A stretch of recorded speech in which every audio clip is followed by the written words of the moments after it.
तो captain America brave new order का तीसरा ट्रेलर आया। मुझे पता ही नहीं कौन सा ट्रेलर है ये, बट तो कैप्टन अमेरिका विंटर सोल्जर की तरह भी ये भी एकदम पॉलिटिकल थ्रिलर मूवी होगी। ये movie falcon and winter soldier के बाद के इवेंट्स के ऊपर फोकस करेगी। फैल्कन एंड विंटर सोल्जर में ये जो कैरेक्टर दिखाया गया था, ये एक्चुअली में प्रेसिडेंट को मारना चाहता है और ट्रेलर की शुरुआत भी इसी से होती है। जो फैल्कन होता है वो इससे पूछता है कि ऐसी कोई चीज अगर तुम्हें याद आ रही है तो बताओ मुझे। एंड दिस कैरेक्टर सेड कि अगर तुम मेरी हेल्प करना चाहते हो तो बी केयरफुल। विंटर सोल्जर को जिस तरह से ज़ूमो कंट्रोल करता था, मे बी इस सुपर सोल्जर को भी कोई ना कोई कंट्रोल कर रहा है। Falcon and the winter soldier में ये बताया गया था कि एक्चुअली में ये ब्लैक कैप्टन अमेरिका थे, उनको काफी ज्यादा टॉर्चर किया था और एक नर्स ने इनकी हेल्प करी थी भागने के लिए। इसकी स्टोरी काफी ज्यादा फोकस करी गई थी। अगर तुमने वो सीरीज देखी तो तुमको पता होगा। तो इस मूवी में शायद इस कैरेक्टर की स्टोरी को कंटिन्यू करेंगे। अगर तुम लोग को याद हो तो रॉस वही कैरेक्टर है जिसने सोकोविया के इवेंट्स के बाद एवेंजर्स को 2 टीम में बांट दिया था और वो आपस में लड़ रहे थे। ये वही कैरेक्टर है जिसने सुपर हीरो प्रोग्राम को फिर से शुरू किया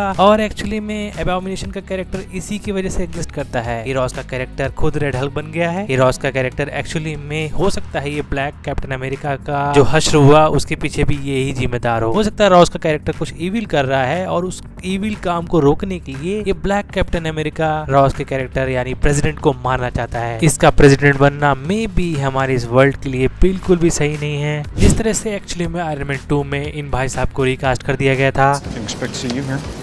Look, it's me. I'm here. Deal with it. Let's move on. I drop it. Black panther Wakanda forever में और सीक्रेट इंवेजन में ये भाई साहब प्रेसिडेंट थे, लेकिन इस मूवी में शायद ये इलेक्शन हार गए होंगे एंड रॉस भाई साहब प्रेसिडेंट बन गए होंगे या फिर इन्होंने इस्तीफा दे दिया होगा। ट्रेलर के इस वाले सीन में लिखा है रीसेट रॉस रीसेट अमेरिका में भी जियानकार्लो एस्पेसितो के कैरेक्टर का एक हो सकता है सेल्फिश मोटिवेशन हो। रॉस के कैरेक्टर से कुछ न कुछ इसका खुन्नस रही होगी जिसकी वजह से जियानकार्लो एस्पेसितो का कैरेक्टर इनके पीछे पड़ा होगा। इसका एक एक्चुअली में अलग एक सीरीज आएगी जिसमें ये मेन विलन का रोल प्ले करेंगे। इसमें सिर्फ इनके कैरेक्टर को सिर्फ टीज करेंगे। इसके बाद एक कमाल का शॉट आता है जिसमें हाई स्पीड के साथ हमारा फैल्कन लैंड करता है एंड बूम, कुछ न कुछ तो ऐसा होता है। आखिर यहाँ पर हुआ क्या जिसकी वजह से ये चीज हुई है? तुम लोग अगर ये सीन समझ में आ रहा है तो मुझे बताना कमेंट सेक्शन में। सैम ने इससे भी पहले सिविल वॉर में अच्छे एक्शन सीन दिए हैं विंग्स के साथ और यहाँ भी अच्छे विंग्स के साथ एक्शन सीन्स दिए जा रहे हैं। आई होप ये लोग सिविल वॉर वाला जो पूरा एक्शन सीक्वेंस है वो दोबारा से रिक्रिएट कर पाएंगे। इस मूवी के रिशूट्स अभी भी चल रहे हैं गाइस। विदाउट एनी डाउट इस ट्रेलर के एक्शन सच में इम्प्रेस कर देते हैं आपको।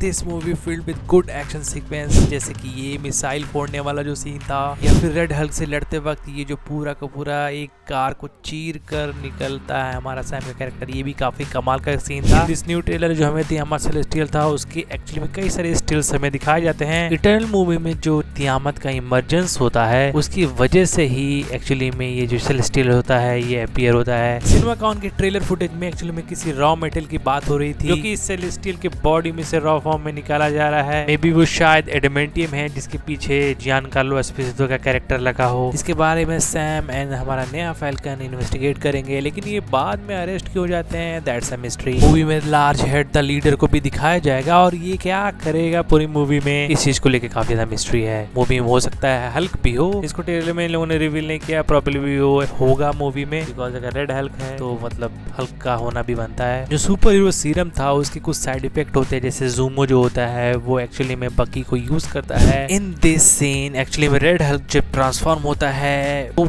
बिल्कुल भी उस पे उसका कंट्रोल नहीं होता है। रेड हल्क बनने बाद वो रेड हल्क क्यों बना, इतने टाइम तक वो क्यों नहीं रेड हल्क था, ये चीज आज तक मिस्ट्री रही है। अब ये मिस्ट्री शायद हमें मूवीज में ही पता चलेगी, तो देखते रहिए मेरी वीडियोस को। अगर ये वीडियो अच्छी लगी है तो लाइक और सब्सक्राइब कर देना। मेरी वीडियो रिकमेंड होती है तुमको तो प्लीज सब्सक्राइब कर लो गाइस। बार बार रिकमेंड नहीं होगी, एक दिन चैनल डेड हो जाएगा, तो प्लीज सब्सक्राइब कर लो। मैं बताऊँ तुम लोग किसी दूसरी वीडियो में किसी दूसरे टॉपिक के ऊपर बात करते हो, तब तक के लिए बाय बाय।